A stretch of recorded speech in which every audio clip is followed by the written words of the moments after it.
Hi everyone, in this video we check out how suitable the MG ZS EV is for families, particularly around child safety and also fitting child seats. So stay with us. Welcome to Electric Car Australia, the channel for Aussies wanting to know a little bit more about electric cars, EVs, and particularly those who are thinking about buying an electric vehicle in the near future. And on that point, we're launching a separate service under the name of Electric Car Advice Australia. And that's for people who would like a little bit more detailed information prior to making a decision to buy an EV. So please check out our Facebook link in the description in this video for a little bit more detail about that. Basically, we'll be offering 60 minutes face-to-face or online meetings or consultations, and that'll allow people to ask any questions they like to help them decide if an EV is for them or help decide which models, etc. So enough about that, let's get on with the video.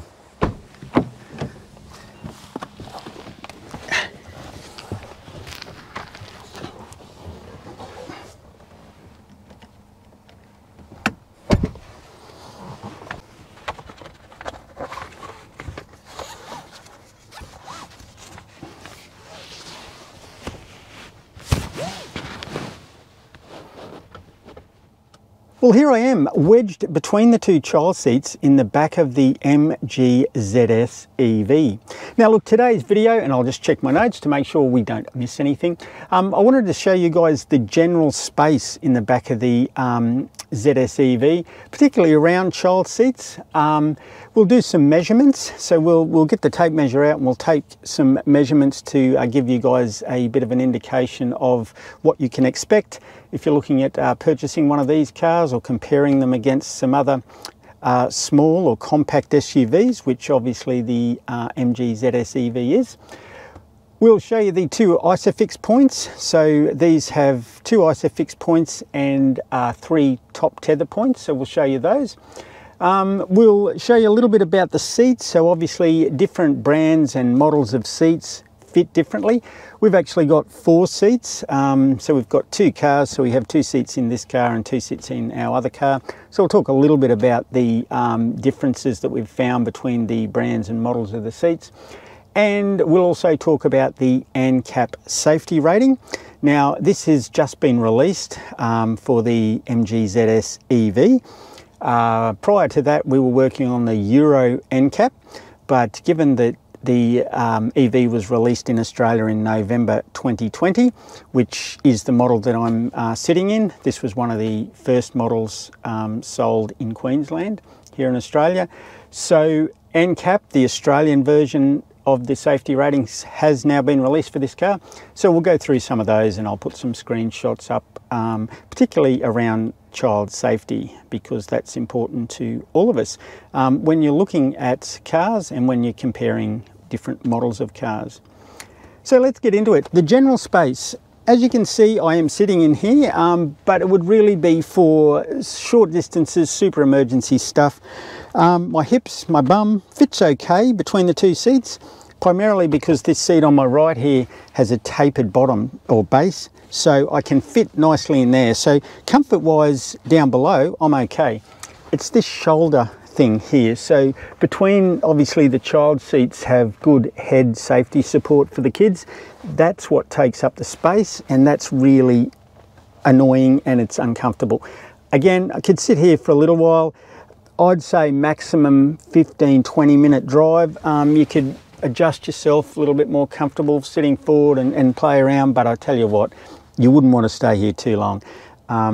So in summary, a smallish adult, teenager or a small child, okay in the middle, but for a short time only. So showing you guys a little bit more here, we've got a child seat there. Now that's for our 7-year-old, and my wife is a lot more of an expert on these than what I am. So I believe this is a Group 2 seat for 3 to 7-year-olds, and that's an maxi cozy seat. Now that sits quite nicely in there, and I'll unwedge myself shortly. just ignore that. That's the headrest. We'll talk about that shortly. So that's the Maxi Cozy, and it's the Roadie AP model. That sits quite nicely in there. So over on this side, this is our little 3-year-old. So this is a Safe and Sound Premier model. So a little bit bulkier, obviously, for the smaller child. Has the better harnesses in here to hold them in. And they're done with the top tether and the seatbelt connection, which I'll show you guys a little bit later. So look, let me jump out of this seat, and I'll get the tape measure out and we'll take some measurements. Okay guys, so there we go, the general space of the ZS EV. Look, it's not too bad for a compact SUV. I'll put a couple of other screenshots up there to show it without the seats. And look, you can search online for the actual luggage dimensions and also the volumes and all that sort of stuff. But we'll just do a quick check here. So we've got that seat in a comfortable spot for an average sized adult in the front. Now obviously we've got a couple of these little organisers for both the kids, so they can put their water bottles in there and bits and pieces, puzzles and books. So I'm not going to count that. So I'm going to put the tape measure there right at the back of the seat. And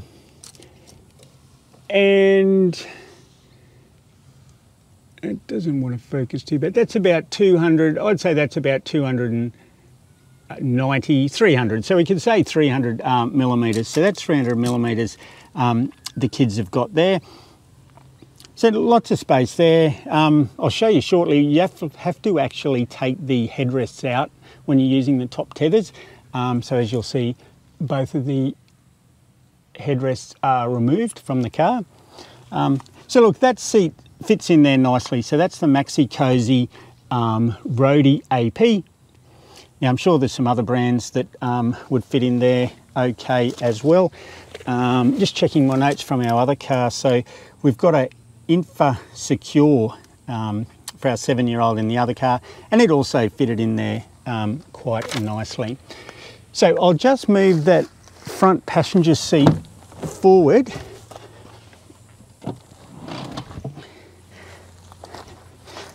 So I've just put that as forward as it will go now. So this is sort of the maximum space you would get if the kids wanted a lot of space in there. And that's about 420, 430. So quite a lot of space. And we'll move it right back. I need a filming assistant to help me. So that's right back. So that is unlikely you would ever use it in that space. But if you did have it right back, you're at about 200. About 200 there.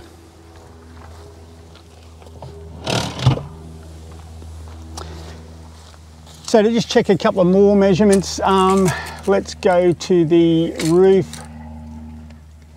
That's not going to work real that way. So from, this is really tricky to do on your own. So what are we there? That's about 720. So 720, so heaps of height for the kids there. And I'll just measure that distance there. So my hips sitting down in there were about, they're about 400, say, underneath that there, but the shoulders there are only about 300. So that's the tight spot, is that 300 between there. So let's go over and check out the driver's side. Okay, here we are on the driver's side. So let's check out these measurements and try to put the camera up on a tripod. So let's see if that's any better and gives me an extra pair of hands. And by the way, Trap for Young Players, we've got the child safety locks set in the back doors. So when I was wedged in the middle there before, not only that, I had a little bit more trouble getting out through the child safety locks. So FYI, if you're ever going to do some filming or jump in the back seat of the car, turn the safety locks off first. So here we go. This is set to my seating position. So that's about 220. So the kids have got 220 space there. We'll just check the height. That one is about 620 from the legs, underneath the legs, and from the bum there's about 720, so certainly nice and high there. We'll move the front seat fully forward and then fully back, and we'll measure those. So this one's not actually fully forward, because obviously you wouldn't be able to drive if you were fully forward, because the seat does go quite close to the dash. So that's probably about the closest you would ever get it with a really short person. So that one's 390, so you could say sort of 400, so heaps of space there. And here we are back with the front driver's seat all the way back, and that's about 200, so that is pretty tight. Yeah, 190, 200. So you'd have to be a pretty tall person, believe me, to actually need that back that far. I'll bring the camera around and actually show you how much space is in that driver's seat with that seat fully back. Okay, so here we are, just quickly showing how far back that seat is. So I'm not sure what measurements you'd take there, but that's 370 from just under the steering there to the front of the seat. And again, I won't have enough hands here, but if we say from the back of the seat there to the steering wheel, that'll be about 750. So yeah, certainly quite a long way back if you had it right back. And that only gives you about 200 millimeters space for the child seat, or the child sitting in the seat. So one of the things my wife mentioned, and she's more of a more across the child seats than what I am, and please, this is by no means a video on expert advice on child seats. I'll put up the details from the MG ZS EV handbook or owner's manual. So I'll put that up on some screenshots so you can have a look through the information that MG actually provide in the owner's manual. But I just wanted to touch base on the different types of child seats. So obviously there's the group 0 plus. So that's for young children younger than 9 months. So that's your babies basically. So that's your rear facing baby capsules. And unfortunately we don't have one of those anymore. Our kids are obviously older now and we've sold them. Capsules, so I can't put one of those into test, which is a bit disappointing. However, hopefully some of the measurements I've gave you and also the screenshots from MG will help you have a look and decide if the ZS EV is suitable for your baby capsule. Then there's the group 1, the toddler seat, so they're 9 months to 4 years. So that's this one. So this one's a group 1 toddler seat. The one over there, which is just in the camera frame, is the group 2 child seat, so that's for the 3 to 7 year olds. And then we've got the booster seat, so that's 7 years plus, so that's just sort of the firm cushion under the seat. So they're the different seats that you can get, obviously, and as I said, the MG owner's manual goes through those with some more detail, so we'll pop those in the screen. But I just want to have a quick chat about this one in particular. So my wife tells me there's compact or slimline seats. So apparently they're pretty popular with mums and dads in smaller vehicles. So the idea of those is they're a slimmer, slightly smaller seat. So potentially you can fit 3 child seats abreast. So I'll be honest, in this car, I don't think you could. So even if you had 3 slimline child seats, I don't think you'd get that 3rd seat in the middle. But if you needed to carry somebody in that centre, so maybe a teenager or you know, 10, 12-year-old that didn't need a booster seat, you might consider slimline seats, and that might just give them a little bit more space in the middle. Compared to what I was experiencing the joy of a little bit earlier in the video. So just something to keep in mind. We have got another one of these group 2 seats, and that's in our other vehicle, which is a VW Passat, so it's a bigger vehicle than the ZS EV. It's a safe and sound maxi rider, and we've found it's a bigger seat than this, and we tried the maxi rider in the ZS EV. which I believe is quite a popular seat, and it didn't quite have enough space for my driving position for our daughter's legs. So when I had the driver's seat in my normal position, she didn't quite have enough room to move her legs around. So if you were a shorter driver and you had your seat forward, no problems at all, but just something to be aware of is maybe compare some of those different seats in relation to your driving position. So let's check out the anchor points. We've got the 3 top tether points in the ZS EV, and we've got the 2 ISOFIX points. So let me get this seat out and we'll have a look.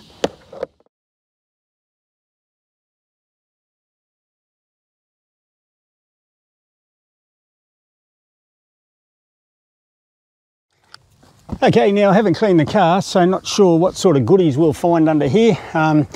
You'll notice we've just put a towel over the seat to protect the seat coverings. Now, MG call this Forks leather or fake leather. I just call it vinyl. The old school cars, they just had vinyl. I can't see what the difference is between fake leather and vinyl. Here in Queensland, these do get quite hot. It's 32 degrees today, hence I found a nice shady gum tree at one of our local cricket pitches to do the video under. We actually put some seat covers on the front of the car, on the driver's seats, because yeah, this is just way too hot here in Queensland. And we'll do a separate video in the future on the accessories. We also bought a few other bits and pieces. So back to the anchor points. Bit hard to see, I'll bring the camera forward in a second. We've got an ISOFIX under there and an ISOFIX under here. So they're not the easiest to get to, but they're there. So that's on both sides. I won't pull that seat out simply because I'm lazy, but same thing, you've got 2 ISOFIX points in exactly the same location on the other side. This is a 60-30 or whatever they call the seat splits, 70-30, not real good at maths, 70-30 seat split, so this is the smaller seat, that's the larger one. Now we mentioned the headrest before, I'll just go and grab it. Here it is. So these are the little headrests, not much to them, really light, bit of sponge rubber with some cover over them. They obviously pop in there. Now without the child seats, they're quite a good looking little headrest, work quite well, but with the child seats we just found they just didn't work, because what happened was the seats, these are actually protruding forward, and again if I remember when I grab the camera I'll show you, these protrude forward for the back of your neck I guess, and the seat won't sit right back. So if you leave these on the child seats we had, the seats continually are pulling back on these headrests, which I don't think was a good idea. It was crushing the sponge rubber, etc. So we just popped them out. Still safe for the child seat, there's no problems there. Your strap goes up and over the top and down into the anchor point on the back. So we'll have a look at that in a second from the boot. So here we are, I've just popped that headrest back in, and it might be a little bit hard to see, but hopefully you can see there that it does just sit proud of the seat. So there's about 1.5, 2 centimetre gap in there, and the seat, the child seat, just didn't sit comfortably against this. So we just popped that out, and that was it. Anchor point straight up over the back, all good. So to just show you those ISOFIX points, there they are down in there.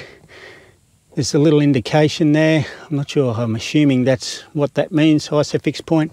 So there it is down in there, one in there, and they're also tucked over in there under that seat. So MG's good. Like I said, they've got the 3 retractable seat belts there. You've got your seat belts there. That's your center retractable belt.